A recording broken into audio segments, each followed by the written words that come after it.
Hey guys, welcome back. So today I'm going to show you how to put together these super quick and easy party favors for the 4th of July. And there is just a PDF file in here in case you don't have a Cricut, so you can just print those and cut them yourself. But if you do have a Cricut, I'm going to show you how to use the print then cut feature and how to modify this design so you can use it. So before we get started, go ahead and grab the free files from my blog at svgnation.com, and there is a link in the video description that's going to take you directly there, as well as links to the supplies that I'm using in case you want to check any of those out. So once you have that file uploaded to Cricut Design Space, go ahead and add it to your canvas. And I am using the SVG file, so make sure that you upload that one. And that's the file that kind of looks like an HTML file, so it can be confusing sometimes. But once you have that uploaded, this doesn't need any modifications at all unless you want to change any of the colors or words. So I'll go ahead and show you how to do that. So just go ahead and click ungroup to ungroup those layers from each other. But you do not want to resize these. So make sure that you do not resize these because otherwise they may not fit within the print and cut dimensions. And then to change colors, all you got to do is click on this layer right here, open it up, whichever layer you want to change. And you can just click on whichever layer you want to change the color. And all you need to do is when you click on it, just go into your colors and then you can just change the color there. And you can do that for all of the layers. I'm going to keep these like they are, so I'm just going to undo that. But you could also do the same thing for like the text.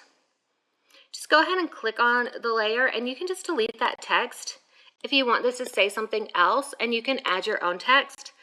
So just by using the text tool.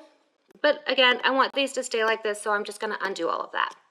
So once you see that everything is good, you're ready to go ahead and make sure that you select everything together and then go ahead and flatten these. If you've moved any of these away, you need to bring them back and make sure that they're close together before you do that. And then we'll go ahead and click on Make. And all three of these should fit on one sheet of paper. So if you mess with any of the dimensions or the movement, they may not.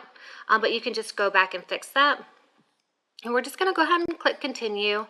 And we're going to go ahead and click Send to Printer. And from here, you're just going to select your printer. And if you're doing multiple of these, you can go ahead and print all of those out together. So I'm going to go ahead and do 3 sheets of these. And I always keep the ad bleed on, but you don't have to.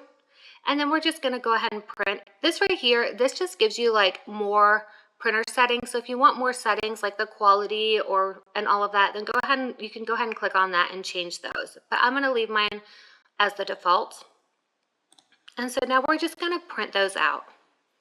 All right, so once your designs are printed out, you're just going to place this on your mat right here in the corner, and you want to make sure that the design is facing up just like you see it in the mat preview in Cricut Design Space. And I am using like a glitter printable paper, which is so pretty for this. And I am linking to this in the video description because every time I use this, everybody asks where I get this from because it's super pretty and it's great for paper crafts.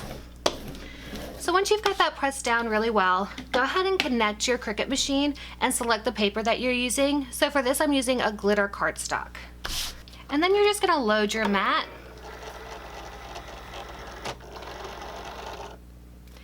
And press your Cricut flashing button.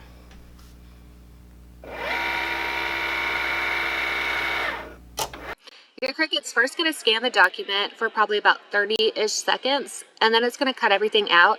If you have issues, make sure that your paper is facing the correct way, just like you see it in the mat preview. And also make sure that you're in a well-lit area. The print and cut feature, it doesn't work in dark areas. And you're just going to continue to cut as many as you printed out.